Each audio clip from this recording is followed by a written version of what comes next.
My name is Lucas Reynolds. I'm 34 years old, a civil engineer specializing in urban infrastructure, living in Seattle, Washington.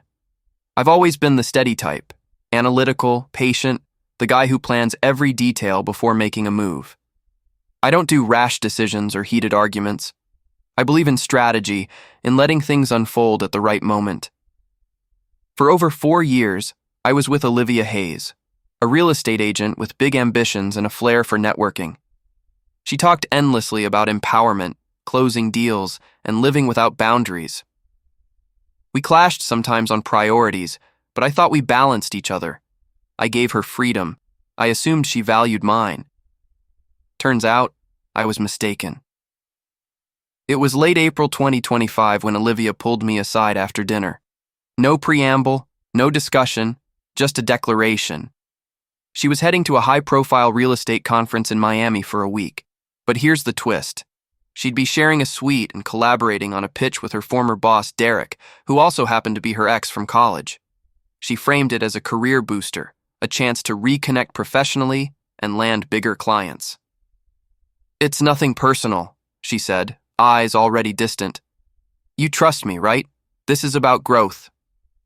I didn't argue. I just listened, absorbing the subtext. In that instant, everything clicked. The late nights working, the secretive texts, the way she'd dismiss my concerns as insecurity. Confronting her would only feed her narrative of me being controlling. Instead, I decided to orchestrate a different ending, one where she unraveled on her own terms. The day she flew out, I got to work. I didn't rage or smash things. I methodized. First, I secured a new apartment in Portland, Oregon, a modern condo with a view of the Willamette River, closer to emerging tech hubs where I could pivot my career. I took a short leave from my firm, citing family matters, and spent the next few days dissecting our shared life. I sorted our belongings meticulously, my blueprints, tools, books on structural design, all packed into a rented van. Her stuff? I left it untouched, except for boxing up the joint items she'd claimed as hers in past arguments. I changed the locks on our storage unit, where we kept seasonal gear, and updated all my accounts to remove her access. No theft, no destruction, just clean separation. Before leaving, I left a simple envelope on the kitchen counter.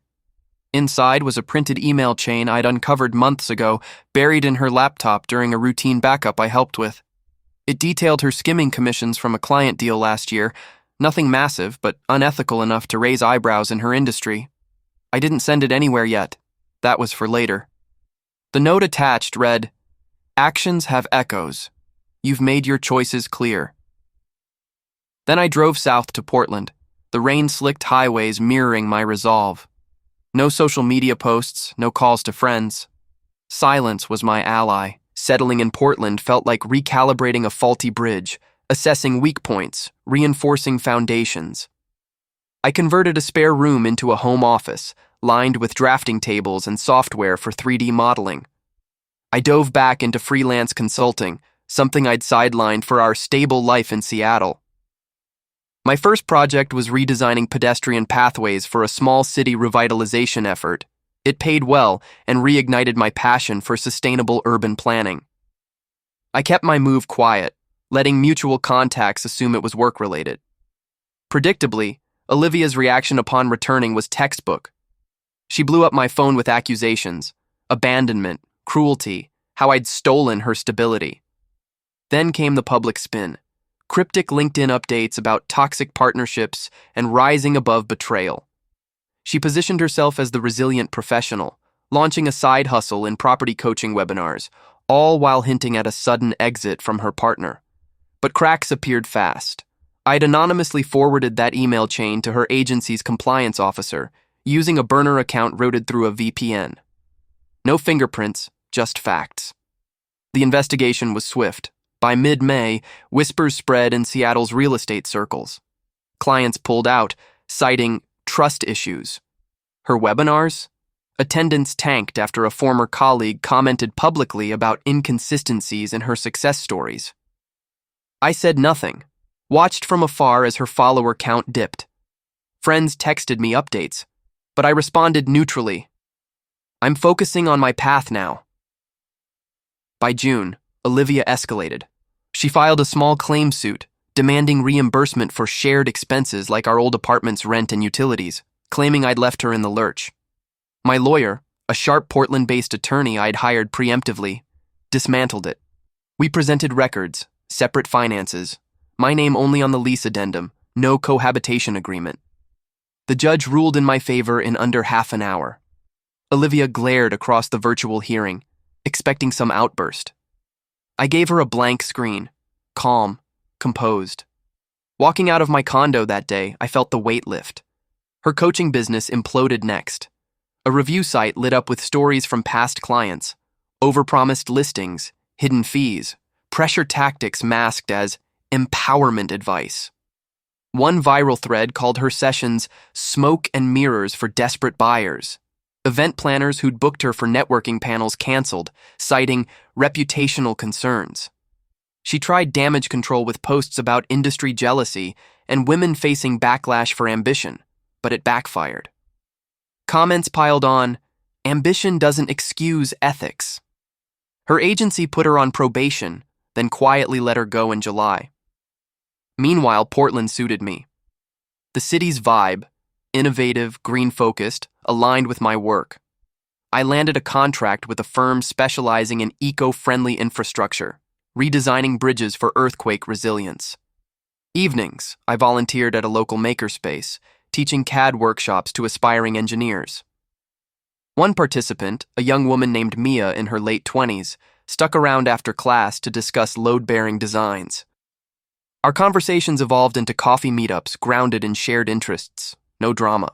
Word from Seattle trickled in via an old buddy, Jake, a contractor I'd worked with. Olivia's spiraling, he messaged. She's burning bridges left and right, blaming everyone but herself. She'd pivoted to freelance staging, but gigs dried up after a botched job where she overspent a client's budget. Socially, invitations stopped. People saw the pattern, self-centered, unreliable. By August, she'd moved back with family in Tacoma, posting less, her online persona fading. I didn't gloat. My revenge wasn't destruction, it was detachment. Exposing the truth, let consequences handle the rest. In Portland, I thrived. New projects, genuine connections, a life engineered on my terms. By late August 2025, my life in Portland had found a rhythm that felt solid, like a well-anchored bridge. My days started early, sketching designs for the eco-friendly infrastructure project, a series of pedestrian bridges for a revitalized waterfront district. The work demanded precision, calculating load distributions, factoring in seismic risks, but it was satisfying, grounding. Afternoons, I'd shift to freelance gigs, mostly consulting for small municipalities upgrading their urban layouts. The pay was steady, around $120 an hour, and I was selective, only taking projects that sparked my interest. Evenings were for the makerspace, where I taught CAD workshops. The group was eclectic, high schoolers dreaming of engineering degrees, retirees exploring new hobbies, and young professionals like Mia, who'd become a regular in my sessions. Our coffee meetups had turned into a standing thing, always at a small roastery near the river. We'd talk shop, structural integrity, sustainable materials, but also life, ambitions, the kind of conversations that felt effortless. Olivia's collapse in Seattle continued to echo, though I kept my distance. Jake, my contractor friend, sent occasional updates. She'd tried to reinvent herself again, this time as a property investment mentor, offering Zoom consultations for $200 a pop. But her reputation preceded her. A local real estate blog ran a piece on red flags in the industry, and while it didn't name her outright, the comments section lit up with references to her failed webinars and agency exit. Someone even linked to a screenshot of her old LinkedIn post, the one about toxic partnerships. The irony wasn't lost on anyone. Her follower count kept shrinking, now barely 500. She posted less, but when she did, it was desperate. Vague rants about haters and energetic sabotage. I didn't engage. I'd learned that silence was a weapon. It let her own choices dismantle her. In September, I got a call from the project lead on the waterfront bridges. They wanted me to present my designs at a city council meeting, a chance to secure funding for the next phase. I spent nights refining my pitch, building 3D models that showed how the bridges would blend functionality with aesthetic. The meeting went better than expected. The council approved the budget, and my firm offered me a lead role on implementation. It came with a raise and a request to relocate temporarily to Olympia for oversight. I said yes. Change felt less daunting now, like a natural extension of the life I was building. Around the same time, I heard from a mutual friend, Sarah, a landscape architect who'd known Olivia and me in Seattle.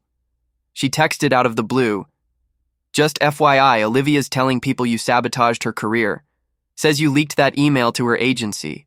No one's really buying it, but thought you should know." I thanked her, but didn't elaborate. The truth was, I didn't need to defend myself. The email I'd sent was anonymous, untraceable, and factual. Olivia's downfall wasn't my doing. It was the consequence of her own shortcuts. Sarah added, "You seem like you're in a good place. Portland looks good on you." She wasn't wrong. At the makerspace, Mia and I grew closer. She wasn't just sharp about engineering. She had a quiet resilience, having left a dead-end job to pursue her own path. One evening after a workshop, she asked about my move from Seattle. I gave her the short version. A relationship ended. I needed a fresh start. She nodded. No judgment. "Sometimes you have to cut ties to build something better," she said. It was the kind of clarity I hadn't heard from Olivia in years. We started collaborating on a side project, a conceptual design for a community park with integrated green tech. It was unpaid, just passion-driven, but it reminded me why I loved my work. By October, Olivia's name barely came up. Jake mentioned she'd gone quiet, likely staying with her parents in Tacoma, maybe working retail to make ends meet. Her online presence was a ghost town. Her last post, a cryptic quote about rising from ashes, got 3 likes. The real estate world had moved on, and so had I. My bridges were under construction, literally and figuratively. The Olympia job meant long hours, but I'd rented a small place near the site, a cabin-style rental with a view of Puget Sound. On weekends, I'd drive back to Portland, teach my workshops, and meet Mia for coffee or a hike in Forest Park. Life felt full, not in a loud way, but in a way that made sense.